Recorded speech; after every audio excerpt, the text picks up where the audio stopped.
అందరికీ నమస్కారం అండి. Welcome to Durga Supriya logs.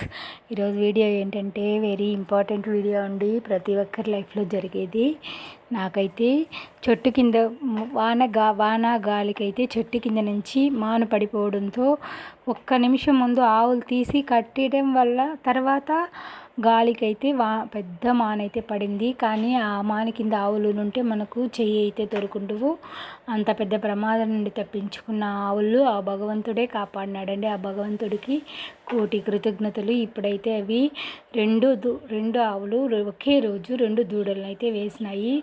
ఈ ఆవులు అంటే మేపడం అంటే అంత ఆషామాషి కాదండి. నాకు ఆవులు అంటేనే నేను ఈజీగా తీసుకొని 15 సంవత్సరాలుగా ఆవుల ఫీల్డ్లో ఉన్న నేను ఇప్పుడు ఆవులు అంటేనే భయం వచ్చేసిందండి. ఒక 50,000 డబ్బులు ఇచ్చి తీసుకొచ్చిన ఆవు మా ఇంటికాడ పొదుగు వ్యాపి వచ్చి ఒక్క రూపాయి కూడా వదలకుండా పోయింది. అప్పటి నుంచి నాకు ఆవులు అంటే భయం. అందువల్ల నేను ఎన్ని దేవుళ్ళు మొక్కుకుంటా ఉన్నాయి. ఈ ఆవులు సుఖప్రసవం జరగాలి, అన్నీ బాగుండాలని. దూడ వేస్తే మేయ వేయదు. మేయ వేయాలంటే డాక్టర్ రప్పించాలి. డాక్టర్ రప్పించి 1000 రూపీస్ ఖర్చు చేసినా సరే మేయ అనేది డాక్టరు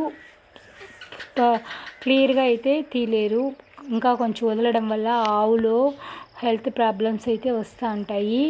అందువల్ల అయితే నేను ఈ ఆవులకు దూడలకైతే భయం వస్తుందండి. మార్నింగ్ వేసిన దూడ ఇంతవరకు మేయే వేయలేదు. భయపడిపోయినా నేను కూడా ఇక్కడ మేయ వేయకుండా పోతుందో మళ్ళీ డాక్టర్ని పిలిపించాలో డబ్బులు కూడా పోతే కూడా పోని మళ్ళీ ఈ అది ఆవు హెల్త్ ప్రాబ్లమ్ అప్పుడప్పుడు బ్లీడింగ్ అవుతూ ఉంటుంది. అందువల్ల అయితే భయపడి ఈరోజు అయితే 2 ఆవులు దూడలు అయితే ఎట్లా ఆ భగవంతుడి ధర్మాన కాపాడైతే ఇచ్చినాడు. ఆ భగవంతుడికి అందరికీ నమస్కారం అండి. ఈసారి అయితే నేను చెట్టు దగ్గర నుంచి కాపాడిన దేవుడు గాలికి బాగా ప్రసవం జరిగి బిడ్డల్ని క్షేమంగా పెట్టాయి. అంటే నాకేంటంటే ఈ సంతోషం ఈ వీడియోలో 2 ఆవులు ఒకేసారి 2 దూడల్ని వేసినాయండి. అది చాలా సంతోషం. ఆ 2 మహాలక్ష్ములు మా ఇంటికి అయితే వచ్చినందుకు చాలా సంతోషంగా ఉంది. మాకైతే ఆవులు జాగ్రత్తగా పెంచి పెద్ద చేసుకునేదే నా బాధ్యత. నేను ఎప్పటి నుంచో ఈ ఆవులు నాకు దేవుడు ఇచ్చిన వరం అండి. ఆవులు సరిగ్గా క్లీన్ పిల్లల్ని చదివించడం వల్ల మా పిల్లల్ని శ్రద్ధగా చదివించుకున్న దానివల్ల నాకు +1 +2 నుంచి కాలేజ్ వరకు అయితే ఫీజులు అయితే ఫ్రీగా తెచ్చి పెట్టినారు. 1 రూపాయి కూడా సెలవు లేకుండా వాళ్ళు చదువు అయితే చేసుకున్నారు. ఆవులు అయితే ఈనేసింది కదండి. ఇక అయితే పాలైతే దూడలకే వెళ్ళేసినామండి. దూడలు హెల్తీగా ఉండాలనేసి పాలు పిండకూడదని అయితే నేను నిర్ణయించుకున్నాను. కానీ ఎక్కువైపోతుంది పిండినాను. పక్కన వాళ్ళకైతే కొంచెం చేసి తర్వాత పాలు కాచి పుట్టకైతే 1 గ్లాస్ అయితే పోసుకున్న ఆ భగవంతుడికి సమర్పించినాను. వచ్చిన పాలని ఫస్ట్ పుట్టకు సమర్పించేసిన తర్వాత కొంచెం జున్ను అయితే చేసినాను. ఫస్ట్ రోజు అయితే జున్ను బాగా చేసినాను. ఇంకో ఆవుదైతే ఈ విధంగా జున్ను చేసి భగవంతుడికి అది కాకుండా ఈరోజు అమావాస్య శనివారం అయితే కలిసి వచ్చింది.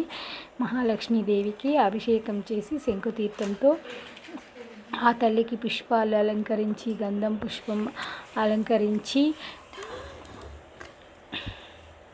ఇంట్లో ఉన్న పుష్పాలతోనే అయితే అమ్మవారికి అలంకరించుకొని మనం చేసుకున్న జున్ను అయితే తయారు చేసినాను. జున్ను పాలలో ఎక్కువ గడ్డగా ఉంటుంది కాబట్టి కొంచెం పాలు అయితే లేవు ఇంట్లో.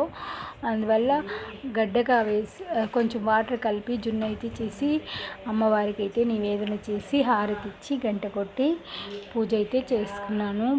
ఆ భగవంతుడి కృతజ్ఞతలుగా 2 దూడల్ని బాగా లక్ష్యంగా వేసినందుకు కృతజ్ఞత తెలుపుకున్నాను. అంతేకాదండి, నాకైతే ఈ ఆవులు ఎంతో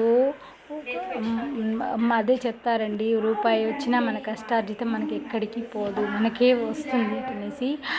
అన్యాయంగా లక్షలు వచ్చినా మనకు నిలబడదు. మన కష్టార్జితం 1 రూపాయి అయినా అది మనతో కూడానే ఉంటుంది. అది మాదిరండి ఈ ఆవుల నుండి వచ్చిన డబ్బులు నాతో కూడానే శాశ్వతంగానే ఉన్నాయి. కానీ అన్యాయంగా సంపాదించిన డబ్బులు ఎవరికీ నిలవండి. అలాంటిది నేను ఈ గోవుల్ని రోజు నా ఇంటి మహాలక్ష్మిలాగా కాపాడుకుంటూ వచ్చేదాన్ని. నాకు పిల్లలు గోవులు 2 ఒకటే అండి. నేను ఈరోజు అమావాస్య కదండి, అందరి ఇంటికి గుమ్మడికాయ అయితే కొట్టుకున్నారు. కాబట్టి ఇంట్లో మా వారు లేరు కాబట్టి నేనే దిష్టి తీసి అయితే ఇంటికి గుమ్మడికాయ అయితే కొట్టుకున్నాను. ఏమంటే ఆవులు ఉంది, దూడ ఉంది కాబట్టి అందరి కళ్ళు ఇంటి మీదనే ఉంటాయి. కాబట్టి ఈరోజు గుమ్మడికాయకి నేనే కుంకుమ రాసి కొట్టి అయితే ఉంచుకున్నాను. ఈ వీడియో నచ్చిందంటే, నా లైఫ్ స్టైల్ మీకు నచ్చిందంటే ఒక లైక్ చేయండి. మన ఛానల్ని సబ్స్క్రైబ్ చేసుకోండి. మళ్ళీ ఇంకో మంచి వీడియోతో మీ ముందుకైతే వస్తాను. Thank you for watching.